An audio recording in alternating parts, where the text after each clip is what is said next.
The world would call it Valentine's Day. How appropriate that on this day, when the world is celebrating their one day of love, we get to we get to culminate with the Exodus story, with the greatest display of love, to where there's a marriage covenant that's made between God and his chosen people, the nation of Israel. And then how this is not just a day, but this is a moment in time that dictates the direction for the future. And that's what we need to understand. I personally didn't wish anybody a happy Valentine's Day today for reasons A, B, and C. Its origin, number one. Number two, it's my desire that what I would do is people would look at my life and say, every day you're displaying the maximum amount of love into my life that you possibly can. I want to live my life that way. It's kind of like, I don't want to celebrate Thanksgiving one day a year. I want to give thanks every day of my life. And people who spend time around me go, you're always giving thanks. You're always giving thanks. These types of things where the world will pick out one day to celebrate it, wherever the origin was, and then we build around that. And ironically, the strange thing is, if we don't get what the world was getting, then sometimes we just get depressed, versus recognizing, you know what, that's a blip in time. I want to experience that 365 days a year, living for that. Well, that's where we are in the Torah portion. We're in the Torah portion of Yitro. It's in the book of Exodus. It begins in Exodus chapter 18. And on Monday night, I covered with you some extensive details about Exodus chapter 18, the significance of Moses being given instructions from his father-in-law, Jethro, connecting the story with chapter 2 and chapter 18, the two times that Jethro is mentioned. In this Torah portion, Jethro is going to be here, and then he's going to leave, and he's going to go back. One of the things that we're not going to take the time to address, but it's beautiful to look at this, is that just as the children of Israel have gone through these steps, 1, 2, 3, 4, 5, 6, 7, to bring them to Mount Sinai, Jethro himself has 7 different names. Now, you and I are familiar most obviously with Jethro and Ruel, but he has 7 other names. He has 5 other names, a total of 7, and each one of those names represents a specific stage of his growth. And when we see things from a broader perspective, what it tells me in my own journey is how important it is for me to take inventory where I am, to recognize where I am, and to recognize where I've been. That's why I've shared with you at least a few hundred times over the years. If you don't learn anything else from me, please remember where you've been, always take inventory where you're at, and never forget where you're going. If you don't remember where you've been, you don't have the ability to be able to determine measurable growth. If I'm growing and I remember where I started, then I can see clearly my growth. If I am backsliding, then I can, if as long as I know where I started, then I've got measurable growth. If I'm going forward and backwards and forward and backwards and forward and backwards and forward and backwards, and I know where I started, I've got measurable growth. But if I ever forget where I've been, I can't measure growth. And that's one of the challenges that we face, is that people forget where we've been, and we don't need to forget where we've been. In this process of Jethro, Yitro, he actually, Exodus chapter 18 is one of those chapters that's inserted that you could read the whole story without it. We could have easily gone from chapter 17, the battle with Amalek, and we could have come directly to Mount Sinai in chapter 19. It would have been easy, a smooth transition. But for a particular reason, chapter 18 is there. And as we talked about on Monday night, with the 4 qualities that Moses used to determine who would be chosen to be judges over thousands, hundreds, fifties, and tens. They all had to have 4 specific characteristics. And the point that I made to you on Monday night is for individuals that are going to rule and reign, put underneath the authority of the one like Moses from Deuteronomy chapter 18, there are individuals who are able. You're able to do the task. You fear the Lord. You love the truth, and you hate covetousness. These are the 4 qualities that an individual must possess if he wants to be put into a position of ruling and reigning with Christ in the coming kingdom. And those have to be implemented now in our lives. We have to be ready and available and able. I don't know what your condition is. I don't know what your limitations are. But what I need to do is I need to make sure, and the question I would have you ask yourself is, am I making myself able to what he's calling me to? And if I don't know what he's calling me to, then I need to start making that a specific request that I would know that.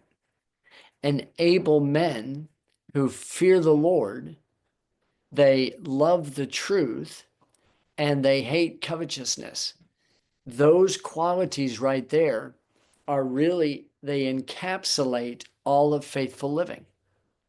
The fear of the Lord, loving truth, and not being covetous, not desiring something that doesn't belong to you, but always being content with where you are and who you are, but never being satisfied with where you're at. And this is the reason why through the book of Exodus, we'll find, and through the book of Genesis up to this point, we find people's names being changed, because names are really, really, really important about where I am in my journey. So in Exodus chapter 19, we pick up the story here tonight. I introduced the evening tonight by saying, I want to share with you what I would consider to be the most important truth for every marriage, for every relationship, for everything. If you can do this, you'll be a great success. If you don't do this, then you will not be a success, and you'll be a colossal failure. And you'll say, well, what could that be? Well, let's look at chapter 19 here at Mount Sinai. And when we get to the verse, in verse 5, when we get to that verse, and I read that for you, and I say, this is what it's saying, then you can ask yourself, is this true of me? Verse 1, in the 3rd month, when the children of Israel were gone forth out of the land of Egypt, the same day came they into the wilderness of Sinai. Now, there's a lot to be said with this. There's a lot to be said with the fact that it's the 3rd month. There's a lot to be said that it's that the children of Israel, that they were gone forth out of the land. Now, there's going to be a play on words in Hebrew in the way that Israel is described in verse 1 and the way that Israel is described in verse 2. We talked about that last year. So he says, they were gone forth out of the land of Egypt the same day. The same day. The question is, which day? Which day is this? And we've talked about this in the past too. So we've got the children of Israel who've left Egypt. They've arrived at Mount Sinai. They've come here on the 3rd month. They're there on the same day, and they're in the wilderness of Sinai. For they were departed from Rephidim. They were come to the desert of Sinai and had pitched in the wilderness, and there Israel camped before the mount.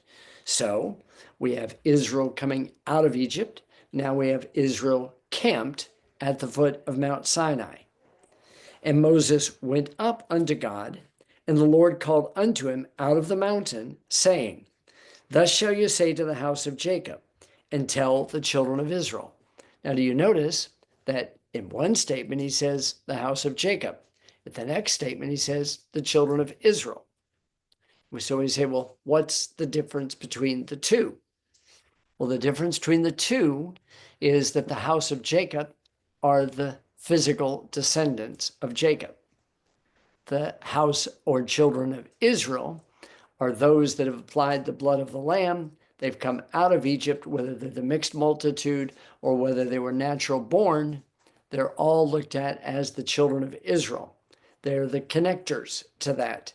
So we've got two groups, a physical group and we have a spiritual group. But they could both be the same or they could both be different and being the same. So now he says in verse 4, you have seen what I did to the Egyptians and how I bear you on eagle's wings and brought you to myself.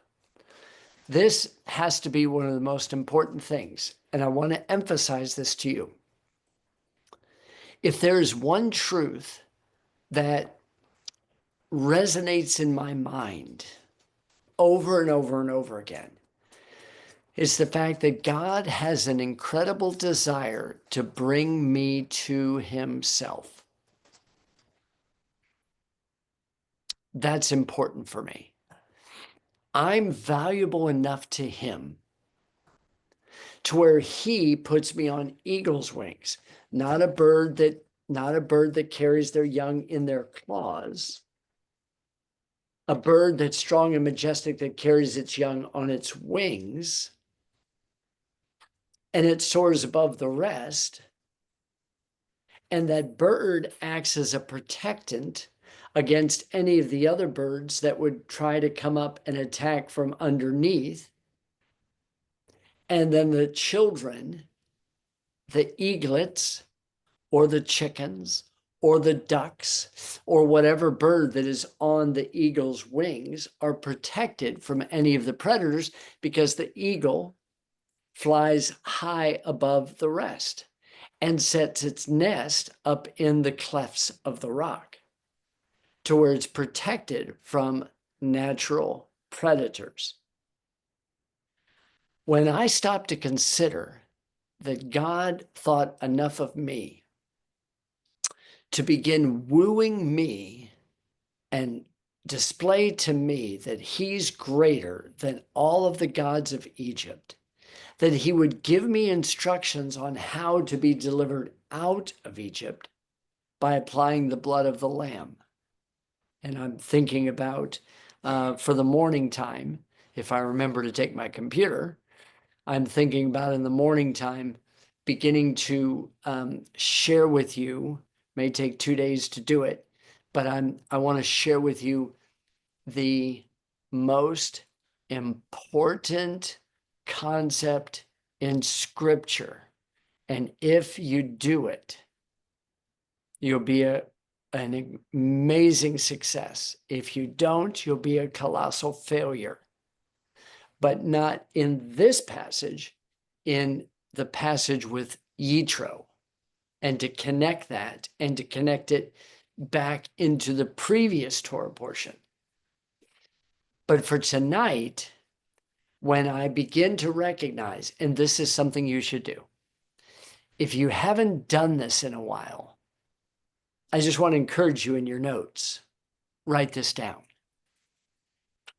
Have I stopped to consider that he bore me on eagle's wings to bring me to himself, which is the fulfillment of Exodus chapter 3, verse 12.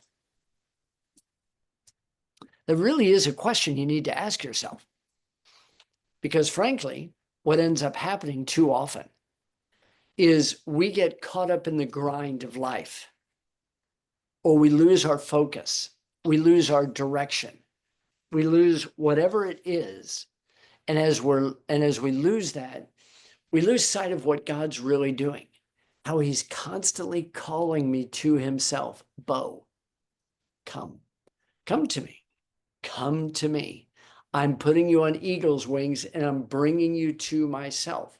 The question is, who's the eagle?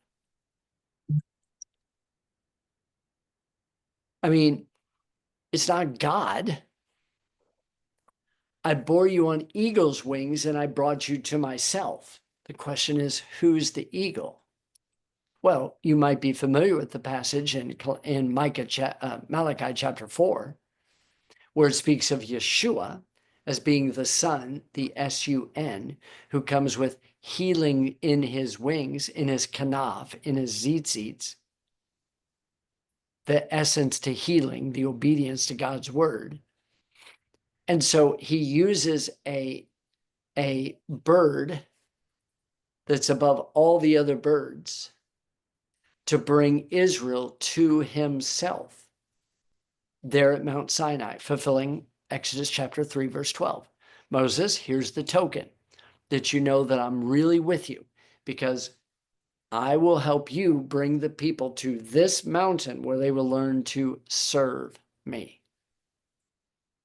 And they'll worship me here by the way that they learn to love the Lord their God with all their heart, all their soul, all their might. And so he goes on and he says, and verse 5 is the verse that I wanted to draw your attention to begin with. Now, therefore, remember, anytime you see the word for, wherefore, or therefore, you have to ask what it's there for. Now, therefore, based on what I've just got done telling you, therefore, based on what you've just been taught about those that are going to judge Israel, therefore, based on the confession that Jethro made to where now he knows that there's no other God like the one true Elohim. Now, therefore, knowing that you've been bore on eagle's wings. And remember, one of the key characteristics to an eagle, as far as the aviaries go, the eagle is the only bird in the wild that will take any other bird into its nest and will raise that bird, which goes to show the diversity of God. He doesn't just raise eaglets. He'll take any bird from any different nest. And if they're in that nest, the eagle will cover it with its wings, and he will take, that eagle will take them into the presence of God.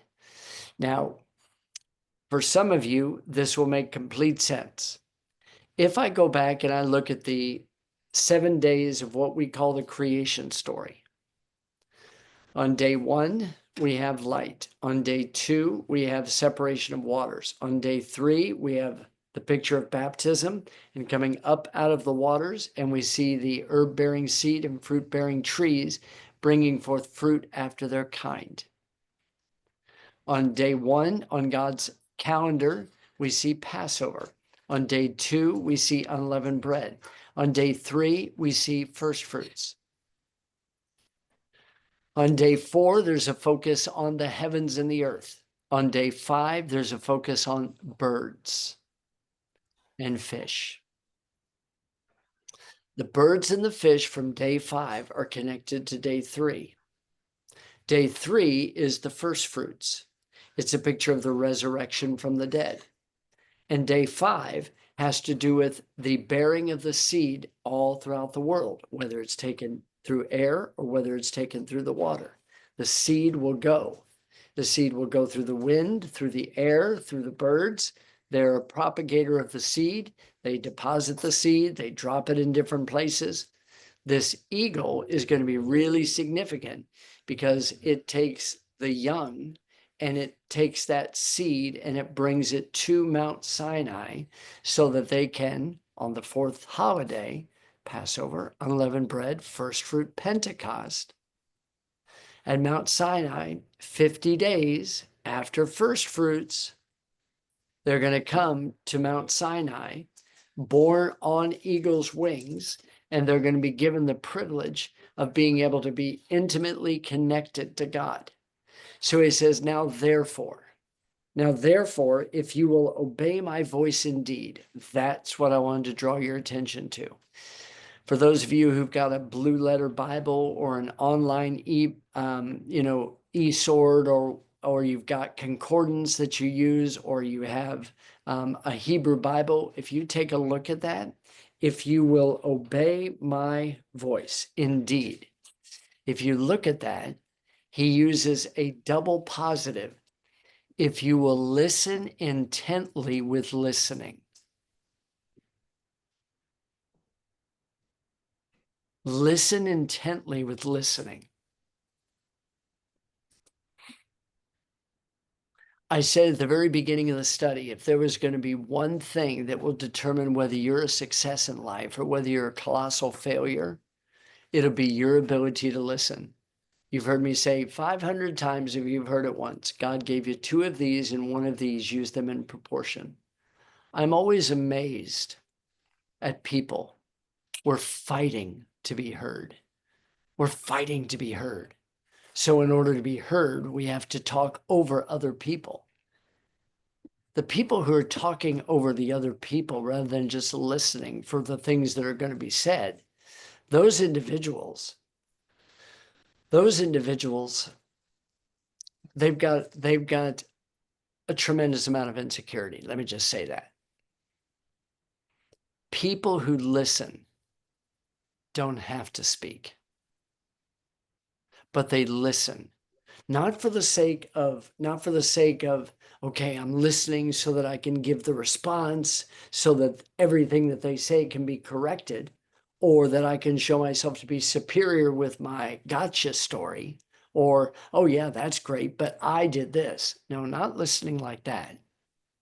The listening that's being spoken of here, now therefore, if you will obey my voice indeed, if you will shema and shema, if you will listen with the intensity of really listening, that's where I got the 2 ears, 1 mouth concept from. So how do you do that?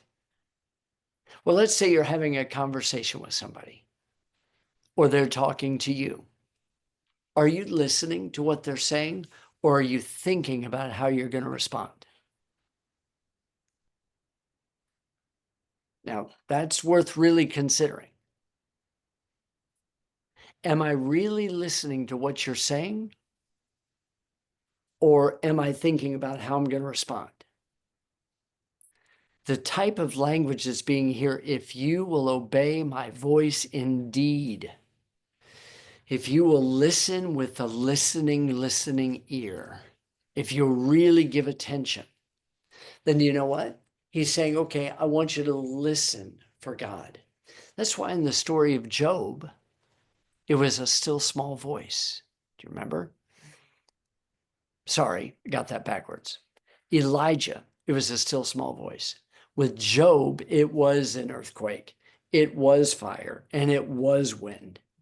With Elijah, it was in a still small voice. It wasn't in the wind, it wasn't in the fire, it wasn't in the earthquake. It was in a still small voice. Listening to listen. Are you really listening? Are you asking him good questions? Like, where? Where do you want me to be? What do you want me to do? Who do you want me to spend the rest of my life with?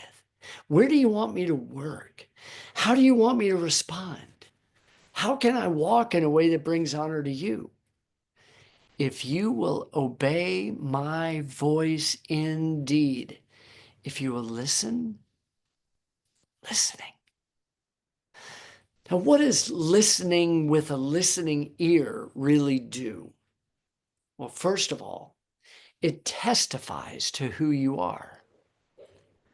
If you're a better listener than you are a yacker, then what that does is that displays confidence. That you don't have to be the one who speaks. You don't have to be the one who gets the attention. You don't have to draw things towards you. You can esteem and edify others who are speaking. Now think about that, because this is what God's saying. Moses, now therefore, after I've brought all of you boys and girls to Mount Sinai, and I've taken you through a series of steps, I've now brought you here. And in that process, I just want you to listen.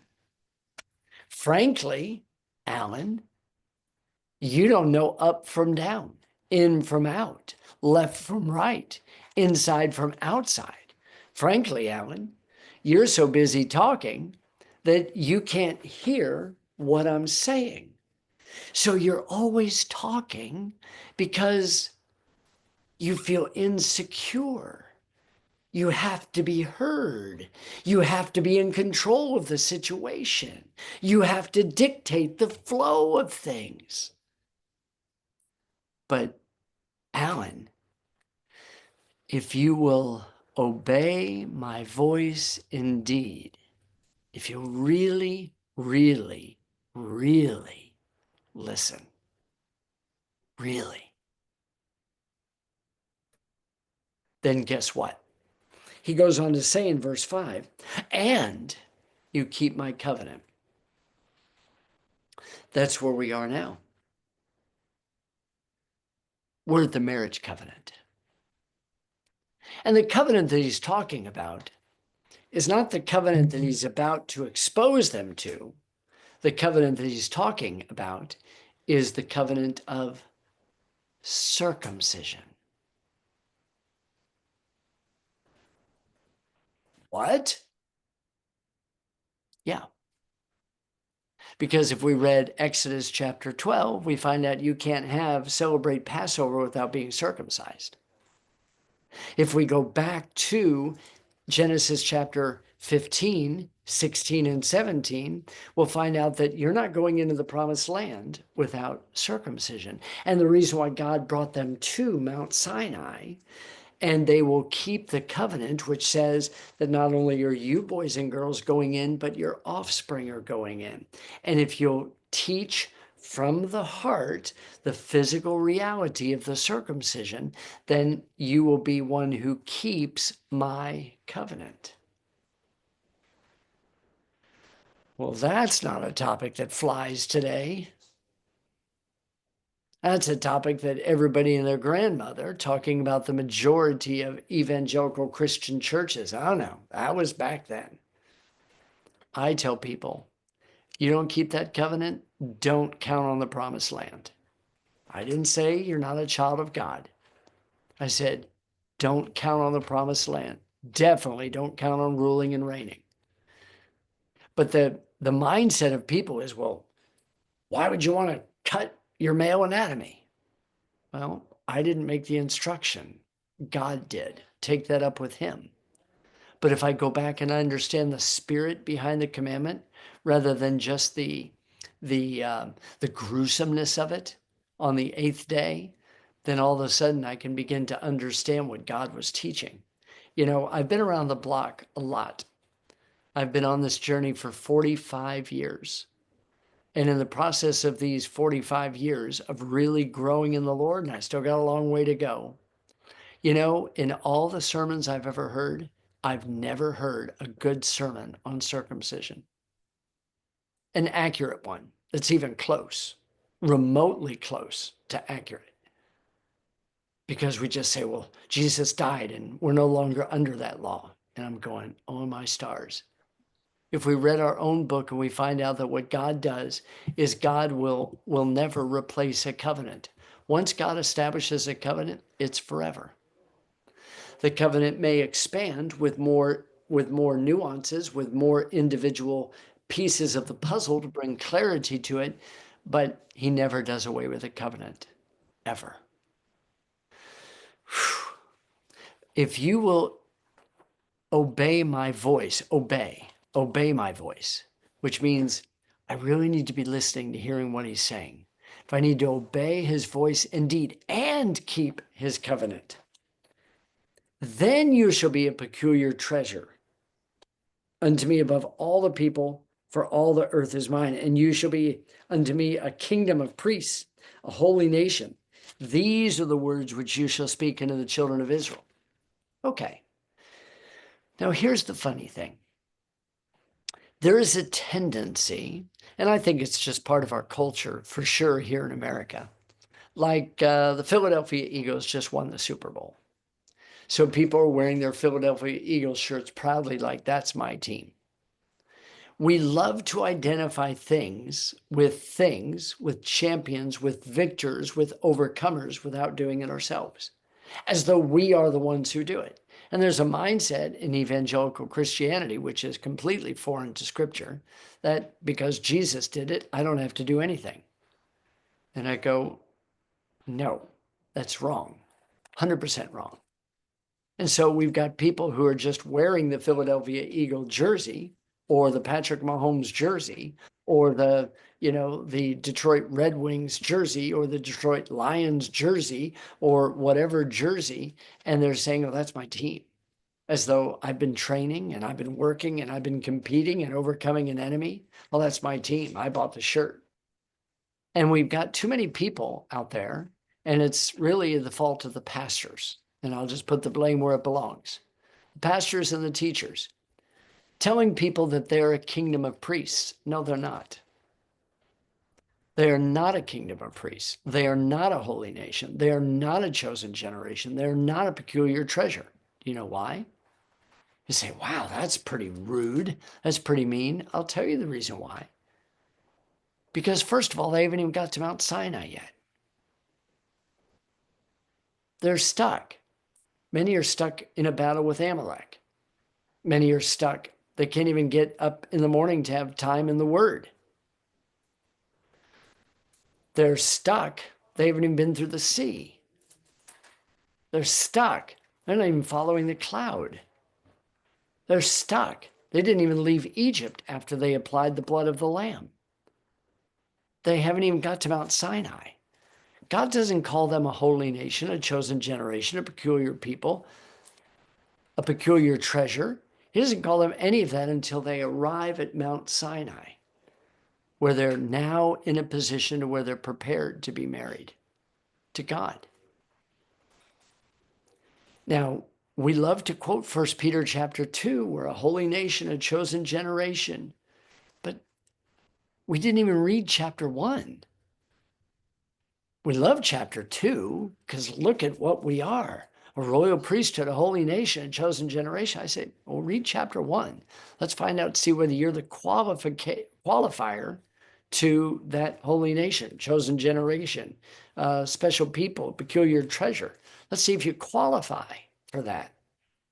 And if we read chapter 1 of 1 Peter, we quickly have to stop preaching that sermon that we're a royal priesthood, a holy nation, et cetera, et cetera, et cetera.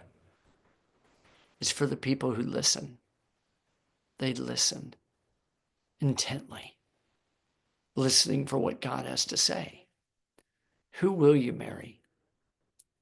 Where will you work? How will you move? How will you address that situation within your family? How will you handle that person at work? How will you deal with that issue in your fellowship? How will you do that? God, I know you're telling me to do something, but frankly, I don't know how to go about doing it. And he'll say, now therefore, since you've been brought to me on eagle's wings, and you recognize that there's no God like me, God is saying, if you will obey my voice indeed, if you will pay close attention to every word that I'm saying, and you'll guard my covenant, and you'll recognize that it's not about you being brought out of Egypt, it's about you going into the promised land. If you can grab a hold of that, then this is what you're going to be. You're going to be a peculiar treasure to me.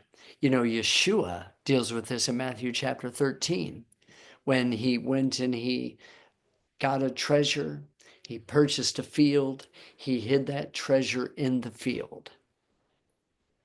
You're that peculiar treasure if you've come to the point to where you're ready to step into a marriage agreement with the one who has proved himself to be the greatest of the greats. Look at what the people respond after Moses relays this message verbatim to the children of Israel. In verse 7, and Moses came and called for the elders of the people and laid before their faces all these words that the Lord commanded him. So the Lord commanded him, saying, okay, here's what you need to do, Moses. First of all, you need to be on your A game. First of all, you need to be listening. First of all, you need to get every word right. So God spoke his word. And according to Numbers chapter 12, we find out that God, in verse 8, spoke to Moses mouth to mouth. So God gave him the words that were pretty incredible. And then he takes in God's words, and then he breathes out God's words. And he says, verse 8, and after he gave him all the words that the Lord commanded, all the people answered together and said, all that the Lord has spoken, we will do. Okay, so what has the Lord spoken? Well, the Lord has spoken that there will be individuals that are going to help judge over thousands, hundreds, fifties, and tens. The people have said, every day we'll go out and we'll gather the manna 6 days a week, and on the seventh day we'll rest. We'll take the Sabbath day off. They recognize that they were never to forget Amalek, which I'll teach. Now I'm pretty confident that I should teach this in the morning.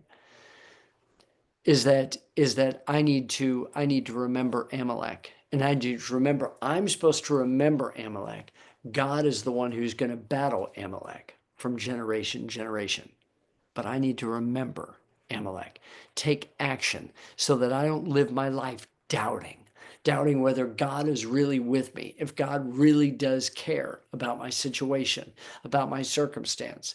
As John Akuti was speaking earlier about that beautiful young lady who just lost her baby, and the internal organs were not well developed and the baby couldn't survive. At times like that, you go, where's God? Where is he? Or Alyssa's request about Kelly and him wrapping his vehicle around a pole and having a 9-year-old daughter, and and wondering who's going to survive. Is he going to survive? Where's God in the midst of this? When Moses gives all of the commandments of God, he didn't just say, okay, well, I'm just going to give what I read from chapter 19 forward. He's going back and he's doing every single thing that God said. And he says, and you know what, boys and girls, if you'll do these things, if you'll observe my commandments, my statutes, my ordinances, I'll bring none of these diseases from Egypt upon you.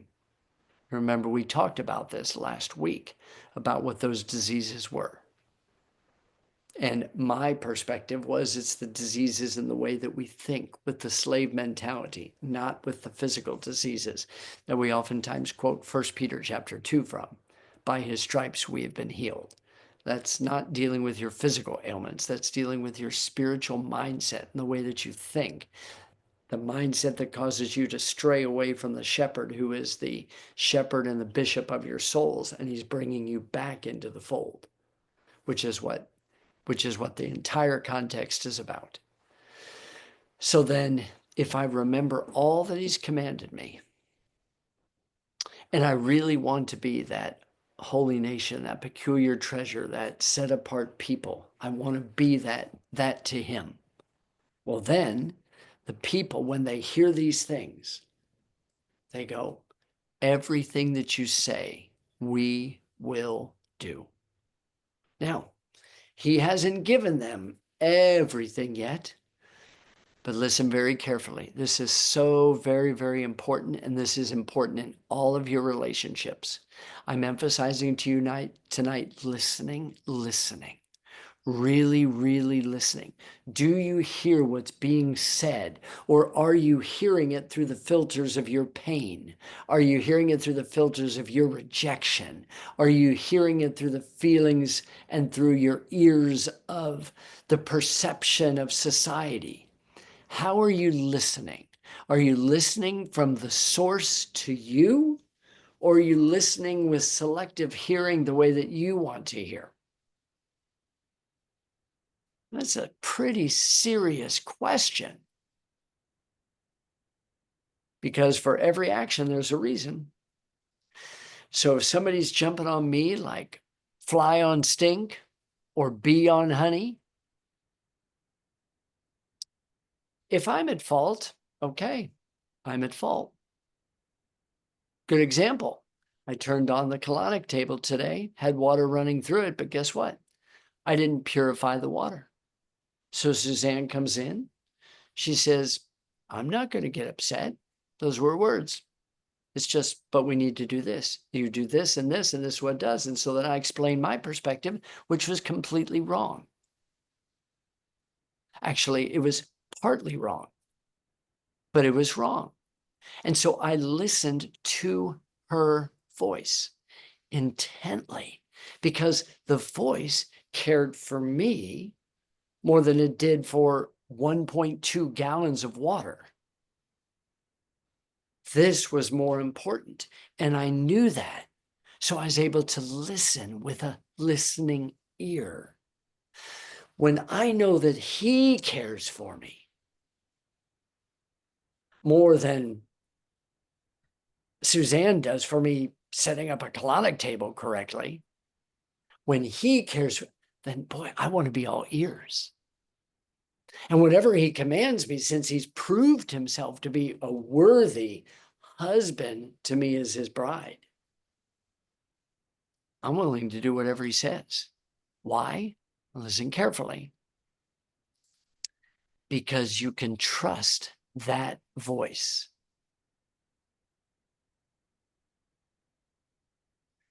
We had a dinner set up for 5:30 tonight. Suzanne and I were up at the weight room, working out, getting an exercise. Suzanne had just gone through her incredible workout, stick a fork in her, she was done. I looked at the clock, it was 5:07. She goes, you can get a workout done. I said, we got to get back. We got to be back by 5:30 because that's what time we said we'd be back. And of course, she didn't have any ifs, ands, buts about it. She goes, you're exactly right. We need to go back. We didn't need to push it. We got back at 5:29. 5:29. When people know that you keep your word, they listen to you more. If people don't think that you keep your word, they're not going to listen to you because you're going to say something and then it's not going to happen. I'm not talking about extenuating circumstances. I'm talking about like you say something, you mean it, and you do it. You make it happen. You're in the right place at the right time, doing the right thing. You say you're going to do it, you do it. If you can't get it done, then you make sure the person knows, hey, I was going to do it, but I couldn't do it because, you know what? This came up and it was completely something inadvertent that I couldn't help. When people know that you care for them, they'll listen. And then they'll be open to whatever you say because they know you only have the best in mind for them.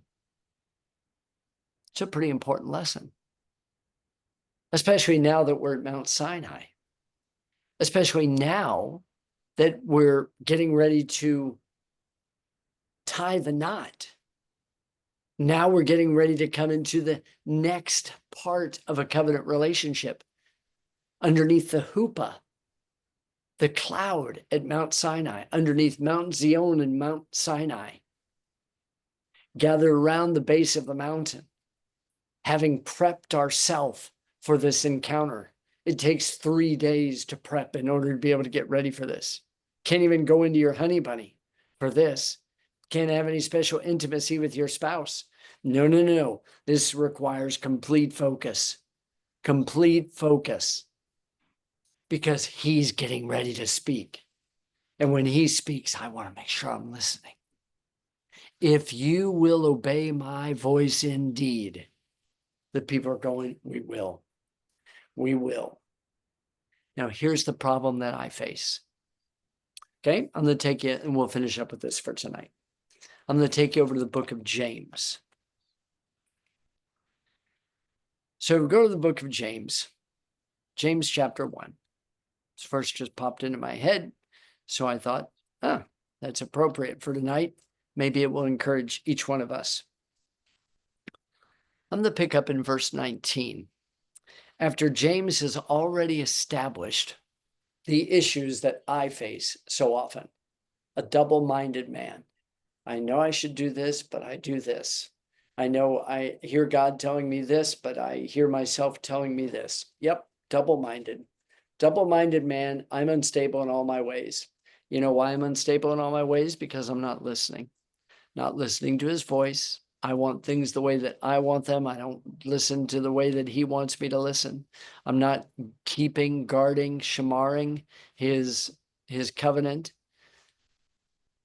In chapter 1, verse 19, he says, "Wherefore, my beloved brethren, let every man be swift to hear, slow to speak, and slow to wrath." Do you know what the phrase swift to hear is all about? If you will obey my voice indeed. To be swift to hear says, and listen carefully so that you can practice this, your words to me are more important than anything else. When I'm having a conversation with you, I'm focused on my conversation with you. I'm not distracted with 10 other things. You're my focus. That's swift to hear, slow to speak, slow to wrath. What happens if somebody speaks something to you and it doesn't resonate in your ears, and it kind of wells up on the inside, and you just want to get ferocious about the whole thing, and the hair on the back of your neck stands up and you start showing your canines? Slow to wrath. For the wrath of man doesn't work the righteousness of God. Wherefore, lay apart all filthiness and superfluity of naughtiness, and receive with meekness the engrafted word, which is able to save your souls. But be doers of the word and not hearers only, deceiving yourself. Now, notice what he says. He says, first of all, he says that what I have to do is I've got to make sure that I'm laying apart all filthiness and superfluity of naughtiness. That's a bunch of King James rhetoric, Old English rhetoric, which means I've got earwax in my ears and I need to get that earwax out because there's something clogging up my ears from hearing. And faith comes by hearing, and hearing by the word of God. So if I'm going to be swift to hear,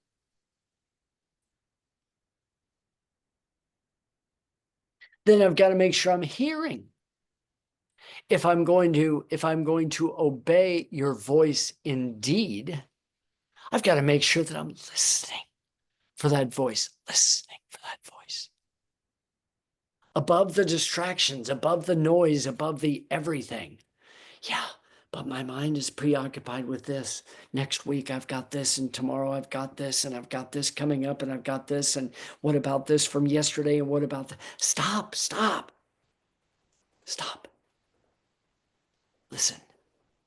Listen to his voice. Get rid of the earwax. Receive with meekness a humble spirit.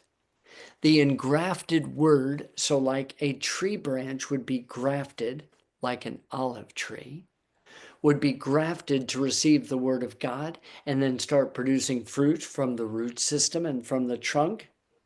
Receive with meekness the engrafted word, which is able to save your souls. But don't just be a hearer of the word. Be a doer. Do you know what a doer is? A doer is a person who heard it so clearly that they know exactly what to do. Suzanne got done instructing me today that, hey, you need to push this switch and that switch, that button and this button, and then this will happen. I looked at her and I said, now I know. Now I know. I will do that from now on. And she says, and the instructions are right here in the drawer, which I didn't give any consideration to. I just went about doing it. See, I need to continue to keep practicing what I hear so that now my function matches up with what I hear, which is going to impact my life. Now, spiritually, what does setting up a colonic table look like? Listening for his voice, listening to his word, making sure there's no distractions, making sure that I don't have my ears full of superfluity of naughtiness, a bunch of earwax that's keeping me from being able to hear what he wants me to hear. And then being a doer of the word and not just a hearer of the word. But the only way I can be a doer is if I'm swift to hear, slow to speak, slow to wrath. Okay, so I'm getting a word of correction. All right, well, let's make a correction. I'm getting a word of affirmation. Okay, good, I'll take that word of affirmation. But I'm swift to hear. Are you listening? Or do you feel like you just got to keep talking and talking? All the time you have to be talking, and all the time you have to be talking and talking and talking. Well, Solomon said, where there are many words, sin is not far behind. Usually the person that's talking all the time is the person that's covering something up. It probably is insecurity because they don't feel secure in who they are and where they are in their journey. I'm very insecure in my knowledge with the applied science that I'm working in. And I know that. And that gives me confidence to listen versus, well, I've got to show that I'm qualified. No, you're being brought to your destination so that you'll listen. Listen. Why do marriages break up? They don't listen. Why do cancers take place, as I was teaching today? Because one cell refuses to listen to all the other cells. It shuts off communication. Listening. Listening. Are you hearing? Is it the still small voice? Or is it like with Job in the earthquake, in the whirlwind, in the fire? I don't know. But God's speaking, isn't he? Boy, he's sure speaking to the Democrats and the woke left right now, isn't he? American people are going, holy schmoles, things are happening. Be on your A game. Listen carefully to what God's telling you to do. Don't miss it. Don't make a move. As I always say, never make a decision on a cloudy day. When God has not given you clarity, just wait. Listen. Obey his voice. Listen. Listen very, very carefully. The most important skill in the world. Listening. Not your ability to talk. Not your ability to show your wisdom and your brilliance. It's listening. Will you be a good listener? That's the key characteristic to the bride. Well, James is all about the salvation of the soul. And you know what? All this material in Exodus chapter 19 and 20, do you know what this is? It's all about the salvation of the soul. It's all about you becoming the person you need to become. Tomorrow morning, we'll keep going with the concept of the bride. Hope you'll be back. 8 a.m., bright-eyed, bushy-tailed. And Lord willing, I'll take my computer home and you'll have a study waiting for you when you wake up in the morning time. Love you guys. Shabbat shalom. I'll end the recording. And if you've got any questions, then I'll be happy to do my best to answer them. Let's see here.